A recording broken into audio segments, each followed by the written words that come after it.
କବିତା ଭାଷା ଗଛରେ ଘୁଣ ପୋକ। ଓଡ଼ିଶା ସାରା ଗୋଟିଏ ଚର୍ଚ୍ଚା, କ'ଣ କି ତା ଭାଷା ଗଛର ଗଣ୍ଡିରେ ଘୁଣ ପୋକ ମାତିଛି। ଓଡ଼ିଶା ସାରା ଗୋଟିଏ ଚର୍ଚ୍ଚା, କ'ଣ କି ତା ଭାଷା ଗଛର ଗଣ୍ଡିରେ ଘୁଣ ପୋକ ମାତିଛି। ଜନତା ଓ ସରକାର ଉଭୟଙ୍କ ମିଳିତ ବାହିନୀ ଗଣ୍ଡି ଭିତରର କ୍ଷୟଶୀଳ ଗୁମ୍ଫାରେ ଚଢ଼ାଉ କରି ଉଦ୍ଧାର କରିଛନ୍ତି ଅସଂଖ୍ୟ ଶ୍ରମିକ ସହ କିଛି ପୁରୁଷ ଓ 3ଟି ରାଣୀ ଘୁଣ ପୋକ।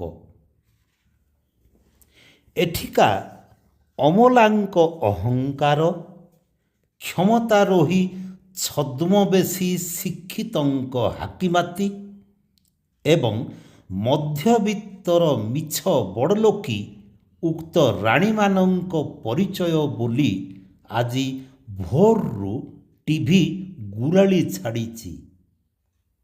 ଏଠିକା ଅମଲାଙ୍କ ଅହଙ୍କାର, କ୍ଷମତାରୋହୀ ଛଦ୍ମବେଶୀ ଶିକ୍ଷିତଙ୍କ ହାକିମାତି ଏବଂ ମଧ୍ୟବିତ୍ତର ମିଛ ବଡ଼ଲୋକି ଉକ୍ତ ରାଣୀମାନଙ୍କ ପରିଚୟ ବୋଲି ଆଜି ଭୋରରୁ ଟିଭି ଗୁରାଳି ଛାଡ଼ିଛି।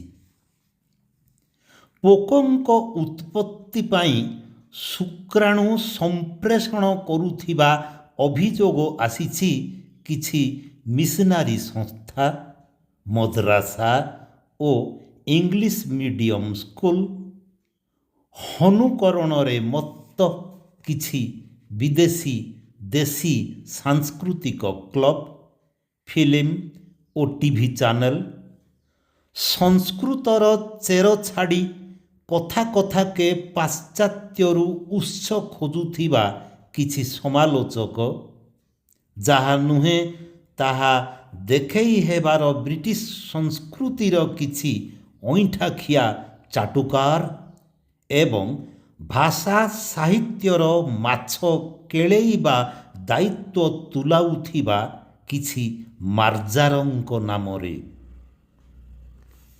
ଉଦ୍ଧାର ପାଇଥିବା ଲିଙ୍ଗହୀନ ଅସଂଖ୍ୟ ଶ୍ରମିକ ବିଜ୍ଞାନ ଓ ଜ୍ଞାନର ଜଗତୀକରଣ ଯୁକ୍ତି ଦର୍ଶାଇ ରାଜକ୍ଷମା ଦିଆଯିବାକୁ ଯୋଗାଡ଼ ଯନ୍ତ୍ର ଚାଲିଛି।